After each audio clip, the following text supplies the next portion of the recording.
So chapter 13, The Jedi, was written and directed by Dave Filoni. And first of all, let's get our non-spoiler stuff out of the way. And just what were your overall thoughts about the episode? Dave and Liv, I'll defer to you guys first. Meh. Nah, it was just meh. It's all right. No, should we just wrap this up and just move on? I mean, there's, it was all right. It was, I mean, wow. In a word, wow. It's like from the very beginning, like I was just so engrossed in it from beginning to end, and just hard not to get spoilery here, but like the execution of what they did was so tactful and so profound. I felt like it was a very profound episode, as well as just visually stunning, and the way very that they samurai in the whole thing. A samurai western mashup, because it had a little bit of both. Yep. Yes. The genre merge was like seamless between those two. It was awesome. Yeah.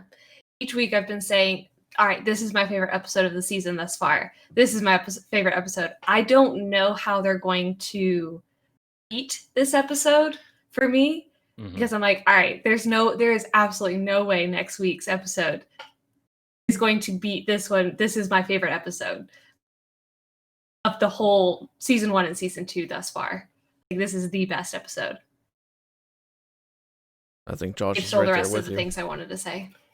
Yeah, I mean, I'm with you guys.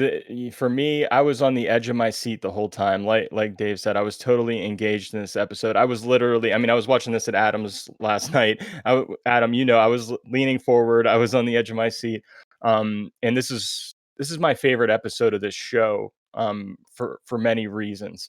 Not only this episode itself on a technical level, a visual level, the score, the story, the character that we get to see here, and then how it opens things up for the future of Star Wars in such an exciting way.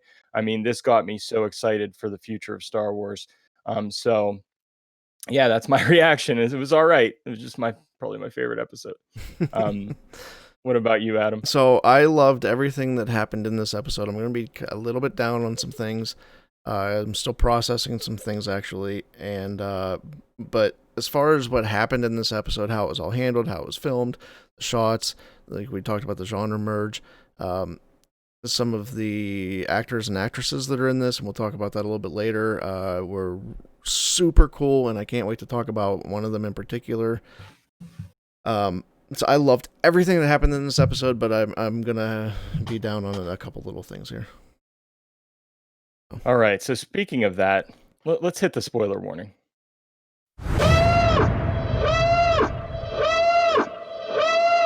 Okay, so now we're gonna get into a little segment that we call jetpacks and bantha fodder.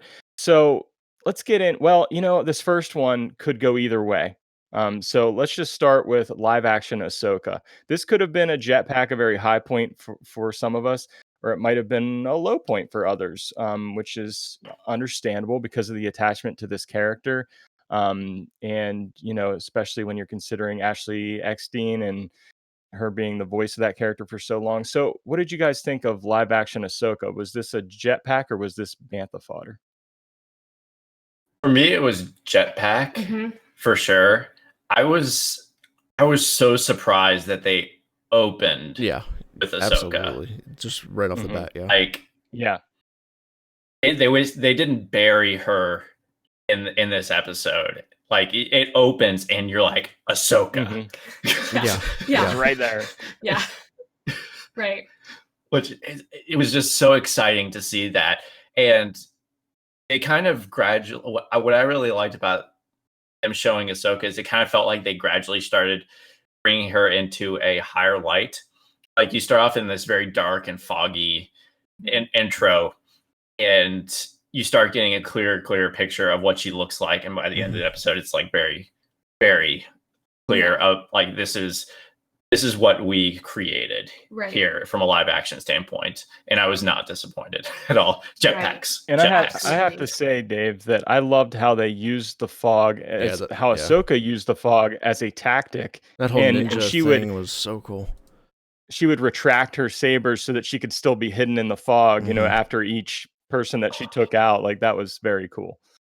I love that. It felt like watching Predator a little bit too. Like it sort of like the stalking and how you have like these trained mercenaries, I guess, and this thing out there is like hunting them down. It felt very Predator-esque, but yeah, it was so cool. Yeah. I mean, I have to give credit to the actress. I'm really bad with names when it comes to actors, actresses, so I'm just gonna call her the actress. Rosario Dawson. Rosario Dawson. Yeah, I won't be able to remember that in like 5 seconds, anyways. Because I know that people, you know, everyone loves Ahsoka, who has journeyed with her through Clone Wars and through Rebels. I'm also watching Rebels for the first time, so cool. I'm really loving all of that engagement that we get with Ahsoka, and I've grown very attached to her. And to see the amount of work that she put in, because I felt like I was watching the cartoon Ahsoka with the mannerisms, with the facial expressions, with the fighting style. I felt like I was watching her in real life. Like, you could tell she put a lot of effort into it, and I really appreciated that fact. I also appreciated that they didn't make us wait until the last 5 minutes to see her, because with the title The Jedi Chapter 13, I was like, all right, cool, we're gonna go through this whole journey and there's gonna be a whole like mission before we even see Ahsoka. Awesome. And then it's like, hi, and I was like, I passed out. I cried. Not really, I didn't cry. I almost cried. I was excited. So no, it's definitely a jetpack for me, because my fist went in the air and I was like, yes. Nice. There was just so much care. I felt like there was so much care put into the execution of, like, they knew how much was riding on this. Yeah. Like introducing a live action Ahsoka. Well, and the buildup was there was so much of it. It's like, okay, we hear rumors. Okay, the rumors are confirmed. Okay, how are we going to do this? And like, it could have crashed and burned. It could have been so bad. It wasn't. Dave Filoni did a great job. I applaud you, sir. Yeah, definitely a lot riding on this character's transition to live action, for sure. So, Adam, how do you think this character made that transition? So for me, mostly well, and I don't want to call it bantha fodder, because it's not bantha fodder, because Rosario Dawson did incredible. The action sequences are super good. I thought her fighting style, and you know we see her flip to that underhand grip that Ahsoka likes to use. I thought everything was. I thought she did very well. I don't have any problem with that. I still can't help but think that I would really have liked to have seen what Ashley Eckstein could do live action. I really think that would have been cool, because I've seen some, and one of our friends in Discord, Nicole, threw out some pictures of Ashley that when she's like cosplayed that role, and it looks really good. It looks like a Rebels style Ahsoka, you know. I really would have liked to see what she could have done with that, but like I said, I don't fault Rosario at all for what she did. I think there was a little bit of art choices on Ahsoka that didn't sit well with me for some reason. Her Montrals, her head, the horns on her head, and then the Leku that fall down were very different from Rebels. In Rebels, they're a little bit bigger, they're much longer, they go almost like waist length, and here they're kind of cut off like mid chest. So it was kind of a weird change there, because I don't think she can go to like a barber and get those trimmed or anything like that, you know. So it's a little weird to see them change like that. From Rebels into this. I know you're going from live action, from like a possibly like an artistically styled animation into a live action situation. which could influence that a little bit, but still, for me, it's an odd change to see that those physical features change like that. So I think for me, that's like the main thing that is kind of like it made it a little bit weird seeing that, and I never quite got used to that the whole way through the episode. But even with those things, I really can't call it bantha fodder. I don't want to do that. It's not quite jetpack. It's not quite bantha fodder. It's, I don't know. It's kind of in the middle. So Yeah, Adam, and I think there's probably a lot of people out there that feel the same way you do, and share that opinion. Um, for me, I personally have been clamoring for a Rosario Dawson Ahsoka for a long time now, just because I think she has the look. I think she has the physicality, and that's why I've always kind of pushed for her for me personally. And we saw that she had to have a lot of physicality in this episode, a lot of awesome lightsaber action and everything. That I'm not saying Ashley Eckstein couldn't pull off, but I just always envisioned Rosario Dawson in this role ever since her name was brought up for it. So for me, it was great. I mean, I think it's always going to be a little bit jarring to see an animated character come into live action. I mean, I thought Bo-Katan was pretty much seamless in that regard. But with Ahsoka, I think it's a little more challenging, and because she's not a human character necessarily.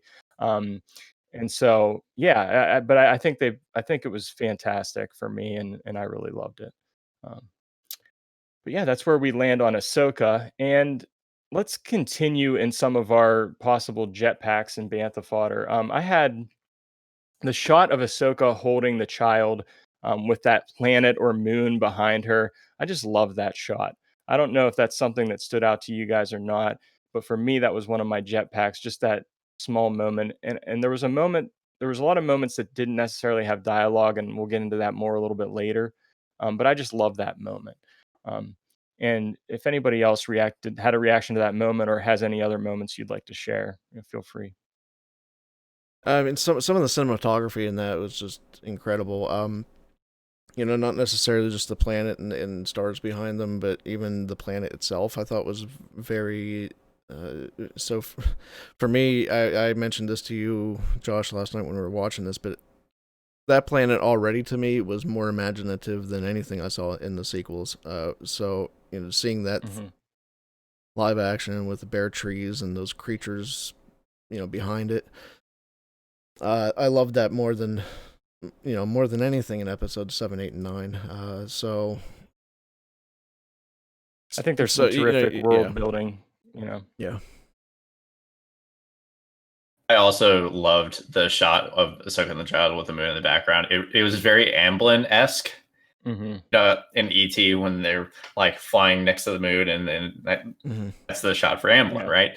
Yeah, right. That felt like what this was. It felt very iconic and cinematic. I liked it. It was beautiful. Ditto. The next one I had was the child now has a name, and its name is Grogu. And I just, first of all, I think it's so fitting for this character. I love that he got a name. I had a feeling he would get a name in this episode, but I was loving Cam's theory. I don't know if he originated the theory of Ahsoka meeting the child and saying he looks like a baby Yoda, and then baby Yoda becoming canon. I love that theory, but I do love Grogu, and especially him responding to the sound of his name is probably the most adorable thing I've ever seen. So what were your reactions to Grogu? The second most adorable thing about that was her reaction to it. Literally, my reaction is currently being portrayed of how I felt about his name. I was so excited. Yeah. His reaction was so cute. Yeah. Oh yeah, its reaction was finally hearing his name from Mando. Oh he just like his eyes light up, and Yeah. It was a weird reaction for me, and it wasn't a bad reaction. But like the first time I heard Grogu, I was like, because I could tell immediately, okay, that's his name. Like she actually used his name. So I heard Grogu, and like instantly I was like, eh, and then almost within a second or two, it was like, yeah, that fits. I get it. You know, it was this weird thing where instantly my reaction was, kind of like, hold on a minute, do we need to do that? And then it was just like that. It was okay. I'm on board. I love it. Yeah, very fitting. And the next jetpack I had was the force training sequence, where we have Ahsoka trying to get Grogu to kind of take the rock or send the rock back through the force or take it from her. I forget which one.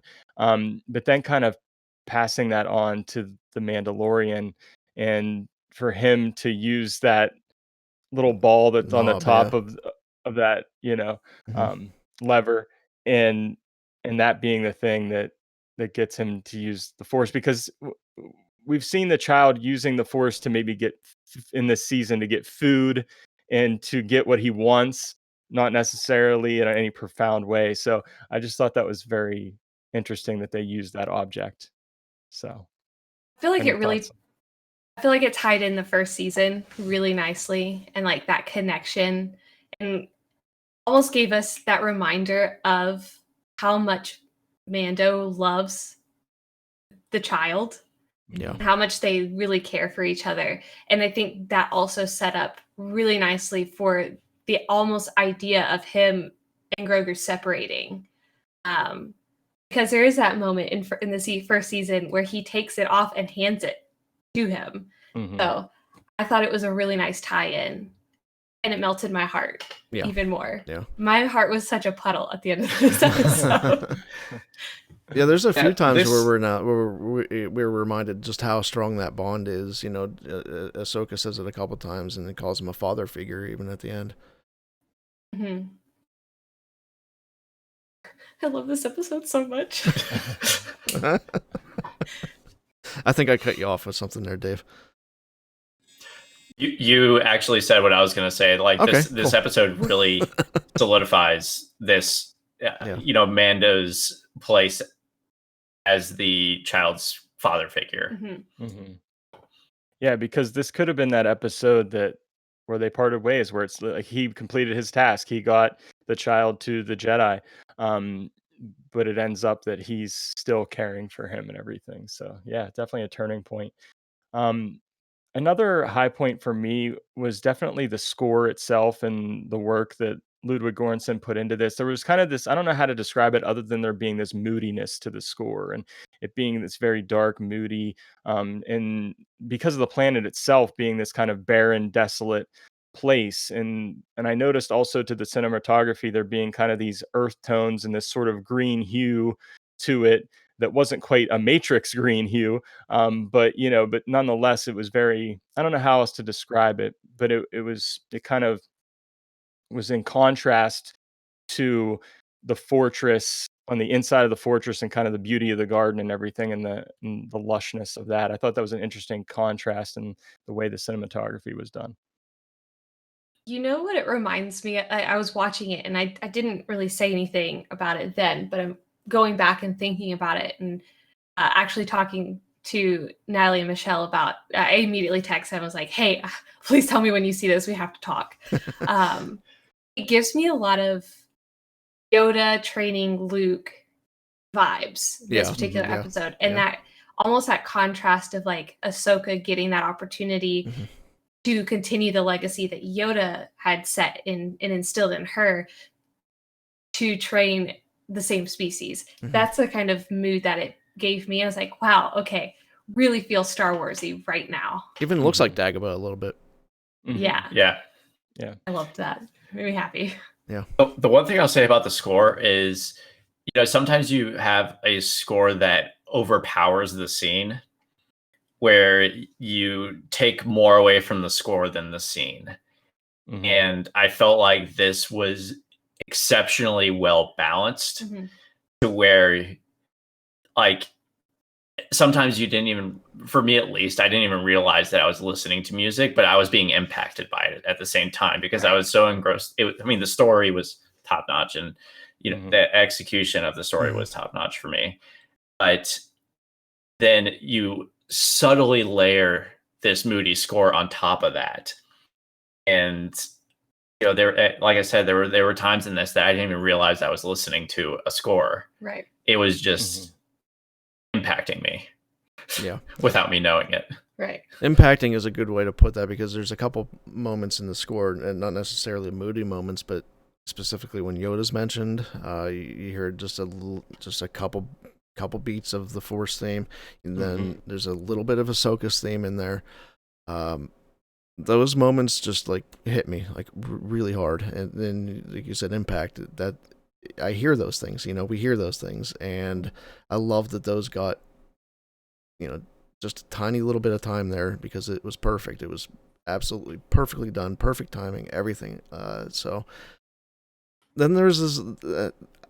I always remember that weird little, almost like a fife music part at the end, where it's kind of like this almost like remix of the Mando theme, as as they think they're about to say goodbye, where it goes almost playful. But in a really interesting way. I don't know. It was an odd part of the score for me, but it was pretty cool. I did enjoy it though. Yeah, and another one for me Definitely. was just, I mentioned this earlier, how there were kind of moments of minimal dialogue, especially um, when Ahsoka was with the child, and they were kind of interacting through the Force, so that might have been the reason for it. But I know George Lucas was heavily influenced by Kurosawa and the silent films, and um, just telling the story through a visual language, and I felt that this episode in particular did that very well, where it was a lot of visual story being told versus dialogue. There were just parts throughout the episode where the dialogue was very minimal, and I thought it was powerful. Even though it can be slightly awkward at times when there's those silent moments, but I enjoyed that about it. I don't know if you guys picked up on that or not.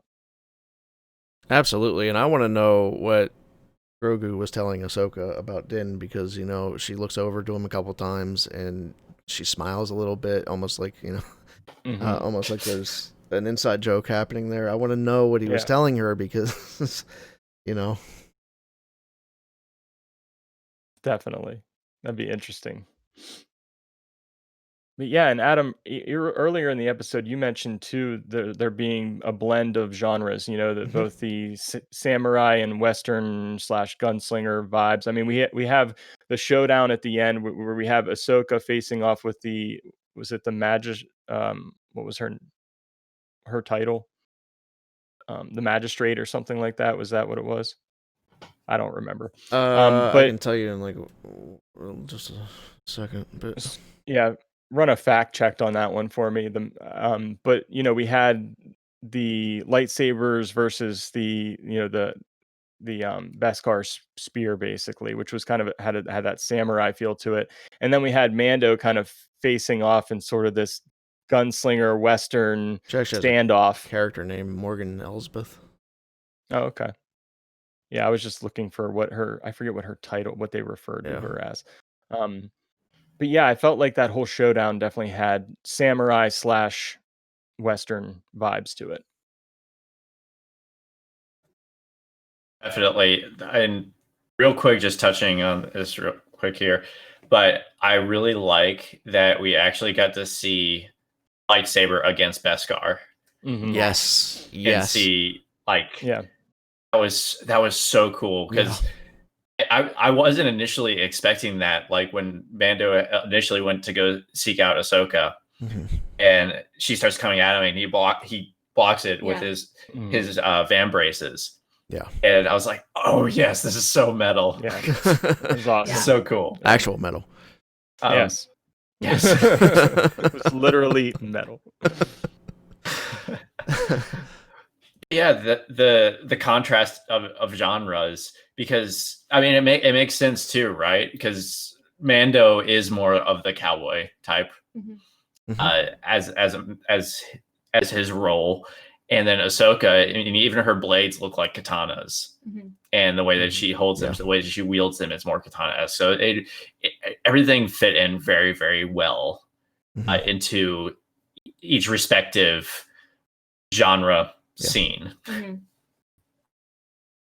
It just brings back that, and I'm not saying that there hasn't been moments in the Mandalorian series that haven't brought me back to Star Wars, but this episode really, really, really reminded me this is a Star Wars inspired series. Like this is a Star Wars story, and sometimes I lose that with the Mandalorian series. Sometimes I'm removed from that, and getting that Western samurai gunslinging, fighting back and forth vibe just brings me back to OG trilogy and why we fell in love with Star Wars to begin with. Since you mentioned the Morgan Elsbeth character, I wanted to talk about her a little bit because she's played by Diana Lee Inosanto, who is actually the daughter of Dan Inosanto, who is a training partner of Bruce Lee, and she is actually Bruce Lee's goddaughter. Whoa. That's very interesting. Which I thought was amazing when I learned that. That was really cool. Yeah, and I think that is actually a great segue into our Suga segment where we talk about references and Easter eggs. That's a great way to start that off, Adam. I also noticed the reference to Coruscant in the Jedi Temple by Ahsoka, and talking about what happened to Grogu. He was trained on Coruscant, and then he was later hidden, and eventually taken at a later point. So I thought that reference was really cool to get to hear Coruscant and the Jedi Temple and everything in there as well, and connecting it back to what we know and love. Agreed. Need more elaboration on that. I need another episode where we hear more about that because that made me so happy. I'm in love with Grogu, so anything that revolves around him, I'm gonna love. Definitely, I feel like we need like last episode. I mean, we got the reference to Chandrila. Now we're getting Coruscant. I love these connections that we're drawing here. Yeah. I feel like I want a solo episode that just focuses on Grogu's journey from the prequels to this time. I think that would be cool. But we also get Ahsoka referencing Anakin and Vader when refusing to train him. Kind of sensing this darkness in him, that he has this attachment to Mando. And he saw, in her words, one of the best of us basically fell to the dark side because of an emotional attachment. So, I thought that was a very cool reference as well. Yeah, it was very subtle, and of course, Ahsoka is going to still be thinking about that. Oh, yeah. Like that was arguably one of the biggest impacts that one of the most impactful things that just happened to her was Anakin's fall there. Yeah. And she said just enough. And I liked that. Yeah. Yep. Agreed. We also, and Adam mentioned this, we also get the Force theme playing when Ahsoka talks about Yoda. And I was wondering, with Ludwig Göransson doing this score and wanting it to be very unique and stand on its own, were we going to get familiar themes in it? And I love just hearing that reference to the Force theme in there, and Ahsoka's theme as well. So I thought that was very cool, because I didn't know if we'd be getting that or not. Yeah. And I want to talk a little bit here about, because she mentions Yoda, and I want to talk a little bit because there's a little bit of controversy about Yaddle, because she doesn't mention Yaddle, but it's very possible that they miss each other. Between Ahsoka coming in after the events of Naboo. Canonically, Yaddle starts to distance herself from the Order after Naboo, and by Clone Wars she's totally gone. So it's very possible that Ahsoka coming in as a youngling, Yaddle starting to leave, that they just don't encounter each other. So I don't think that that's a slight for Yaddle for whatever that's worth. I think it's perfectly possible. So if I have total faith in Dave Filoni to catch that type of stuff. So Yeah, I mean, it's maybe they never met, yeah, it's very easy to not even have to suspend disbelief for me on that one. So for sure. And I think as in most I think maybe in season 1 in Dave Filoni's episode, did we see a Lothcat in there as well? Because I do believe we saw one in this episode. in season 1, yeah, Yeah, there's Loth, yeah, and then I thought that was in Bryce Dallas Howard's episode. it was on that Sorgan. could be, yeah. Yep. Yeah, you're right. And Adam, I think you added one here to the notes. There's that actually maybe I missed. Yeah, there's actually a moray. So if you look as Mando's walking through, yeah, it's easy to miss. As Mando is walking through the forest, you can see top left of the screen on a branch. There's a what very much appears to be the moray. Yeah, I missed that one. So cool. Yeah. Darn, now I have to watch it again. Oh, darn. Sorry, Dave. Oh Sorry, man. So sad that I hate to put that on you, Dave. I'm sorry. Yeah. So now I think we all knew Ahsoka was coming in this episode. And they weren't shy about just telling us that was coming. But one thing that I didn't see coming that I was completely shocked by was the name drop of Thrawn. And that's who Ahsoka has been looking for, and maybe that ties into trying to find Ezra.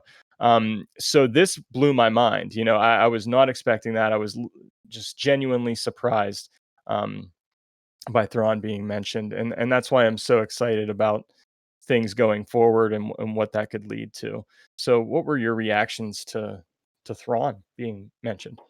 I have a photo of Dave's reaction. Do you really? Best friend. Oh yeah, she was taking pictures of us watching this episode. She doesn't watch Mandalorian, but she watched with us yesterday, and she was taking pictures of our reaction, and I have his reaction. I flipped. It looked kind of like. I should have taken a picture of Josh's reaction. Oh my! I was Josh like, flipped. I went like this. I was like this. I'm blown. It was. I can't even describe it. It was. I was not expecting that. I wasn't either. Yeah, I didn't see that coming. I figured the master reference was probably to Gideon. Like I figured that that was a connection somehow. That she'd be connected to Gideon. That she was working for him in some way. But yeah, I was not expecting Thrawn at all. No, that was awesome. What a treat! Yeah, gosh, yeah. Like just when I thought that this episode couldn't get any more awesome, they did this, right? And then they did another minor one after this too, right? Yeah. But like Thrawn, oh, so cool. I don't know what they're gonna do with that, and now I'm like casting Thrawn in my head. Right. Yeah. I've seen some interesting ones so far on Twitter. Yeah. Yeah, and I think we'll definitely get to that when we talk about our predictions moving forward. But we also had a Legends reference here with the Jedi Temple on Tython. Is what Ahsoka mentioned to Mando about where to take Grogu next, basically, and that possibly a Jedi will come looking for him. So that leaves a lot of questions, and I'm not as familiar with Legends as others might be. But Adam, had you heard of Tython before? Yeah, I'm not super familiar with it, but yeah, I have heard of Tython, and it's part of a book that I know that I've read called Dawn of the Jedi Into the Void, which is like super early, like way early, like even before Jedi was spelled Jedi. It was like a different spelling altogether, like Jedai or something like that. So this is like super old Republic stuff, like maybe even before. I don't even know if it might even be before Old Republic. I don't know. Pre-lightsabers too. Yes, yeah, pre-lightsabers too. Yep. Interesting. It'll be interesting to see. So, was there anything that I missed that you guys maybe picked up on, as far as any of the references or highs and lows or anything that I didn't bring up? Well, we didn't talk about Michael Biehn, but it was cool to see Michael Biehn in there. It was, if you're a fan of like 80s action movies, you probably know of Michael Biehn, at least through Alien and Aliens, Terminator, I think Predator, right? You mentioned Predator earlier, Dave, that had like a Predator feel, but I think he had something to do with Predator, if I'm not mistaken. I can't remember if he I was. can't either. And was I he can't in that standoff at the end against Mando? Was that actor? Is that the character you're referring to? Yeah. Yep. Okay. Yep. Mhm.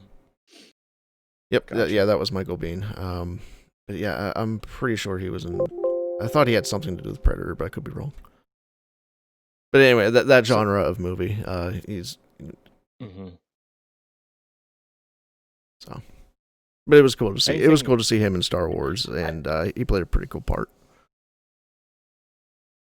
I think one of the big things. So when we watch, we don't look up like who did the episode first. Mm-hmm. So we don't look up who the director is going to be for it or anything like that. We want to go in and try to like guess it. We like to play that game. We like to play that game.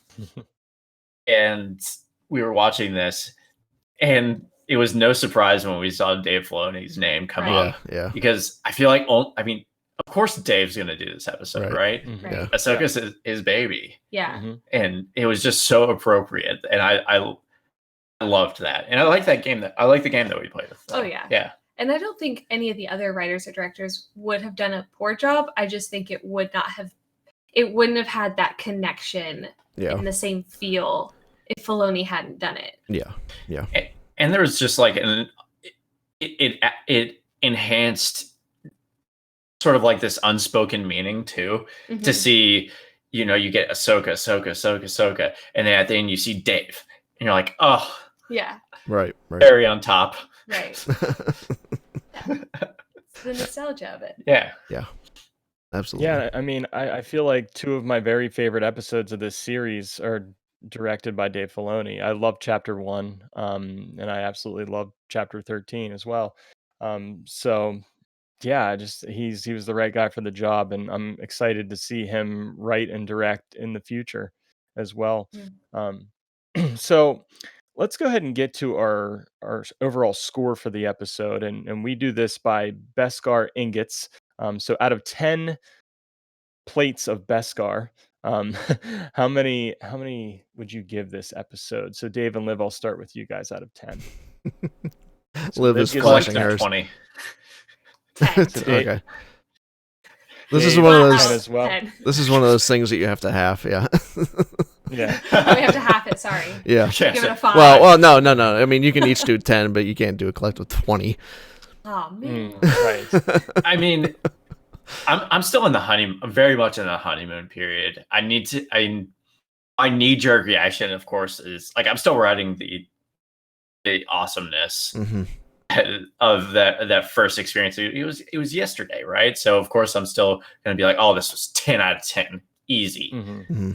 We'll always feel that way I about this episode. I need to watch it some more though, I think, before I let it marinate, because there's a lot of awesome in this, and Yeah. maybe was just completely taken back and overjoyed from just that initial Ahsoka thing that I might have like looked over some things. Grogu got a name. That's a 10 for me. Okay. He got a name. Fair enough. That is fair.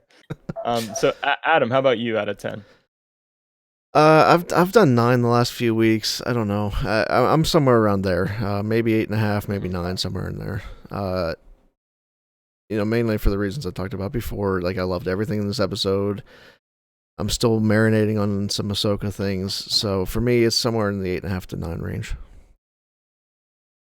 Awesome.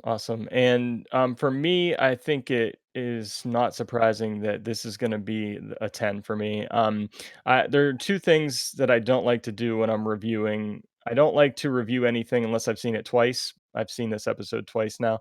And I don't like to give anything a 10 unless it really gets close to that perfection for me.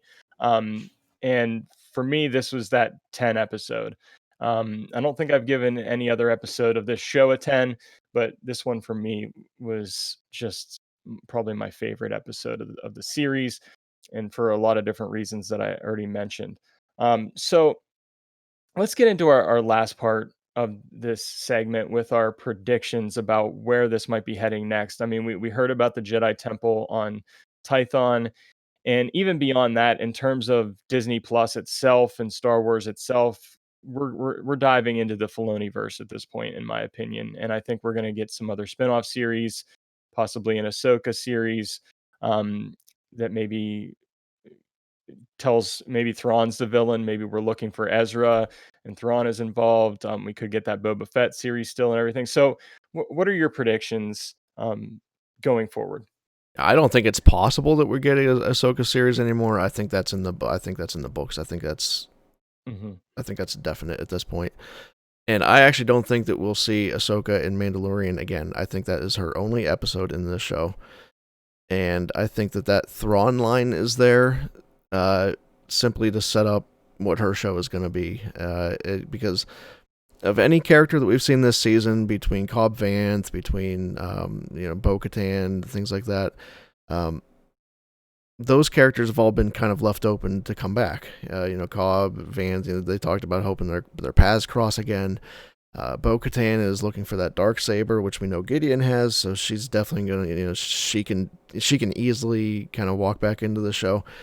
Ahsoka's story in this is really kind of neatly tied up at the end of this episode, and I don't see any reason for her to be back in this show, unless there's some weird thing with, I don't know, Thrawn and Gideon kind of working together, some weird type of connection like that.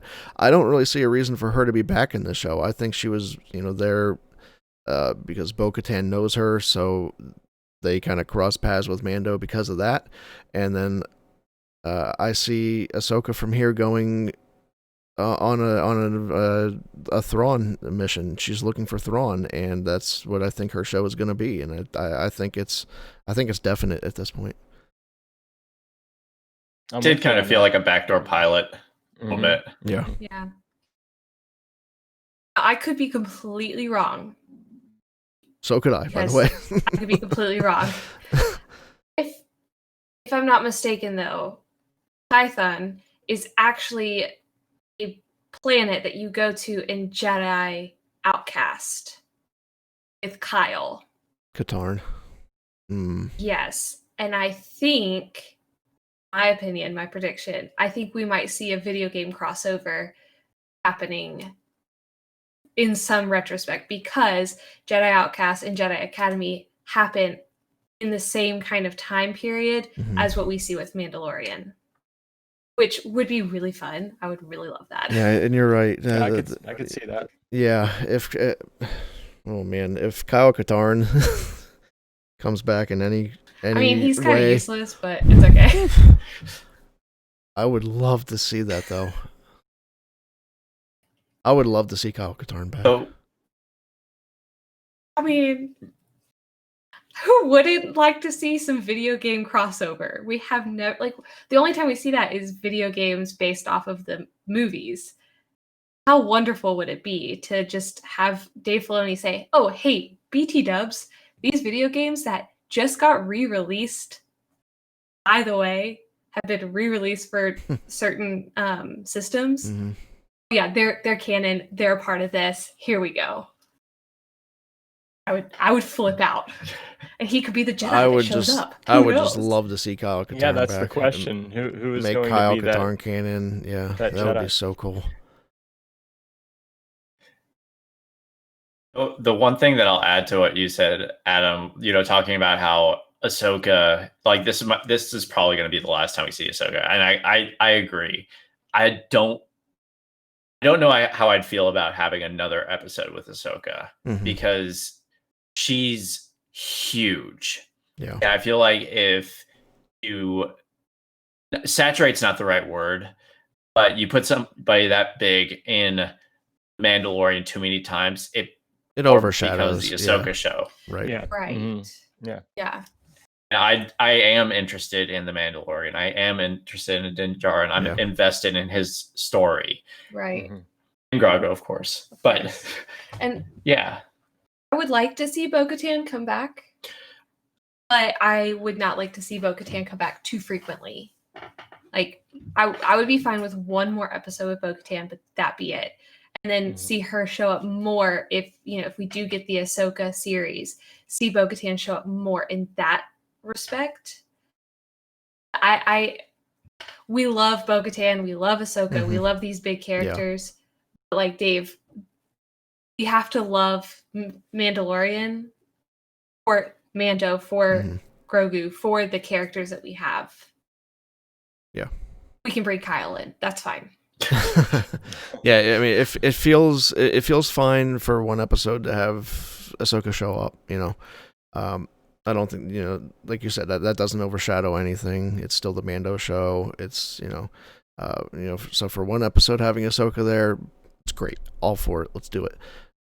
She keeps coming back, and then it's walking a fine line between throwing everything out of balance. I think Yeah, and I agree with you guys. I think season 1 did a fantastic job of establishing Mando and establishing this story in this show, and not until season 2 did they start to really weave in some of those characters we're more familiar with in this quote unquote Filoni verse. And I think that was smart because you don't want to just too heavily rely on those things we're already familiar with, but it's cool to tie those things in and have them all connect, because I think that's what we all want as Star Wars fans, is for everything to connect and be meaningful. And when we invest our time and everything into all these different stories, that they all connect in some way. So I think they've gone about it in the right way, and will probably continue to in the future. Yeah. Yeah, and I mean, season 1 had signs. It shouldn't be much of a surprise that we were getting some connections here, because season 1 had those signals. Darksaber, you throw a Darksaber and you're going to get some type of connection. Baby Yoda, for God's sake. We've only ever seen Yoda and, Yaddle, and then now we have a third one. So we know that, we get mentions of Jedi, which, there were questions at the beginning if there would be anything regarding that type of character in the show. So, we should have been prepared for stuff like this to happen, for to meet characters that we knew. And so far, like you guys have said, they've done a very good job of keeping that balance. Where none of these really have overstayed a welcome or taken over anything. So. For sure. Well, I think that pretty much wraps it up for our Chapter 13, the Jedi review.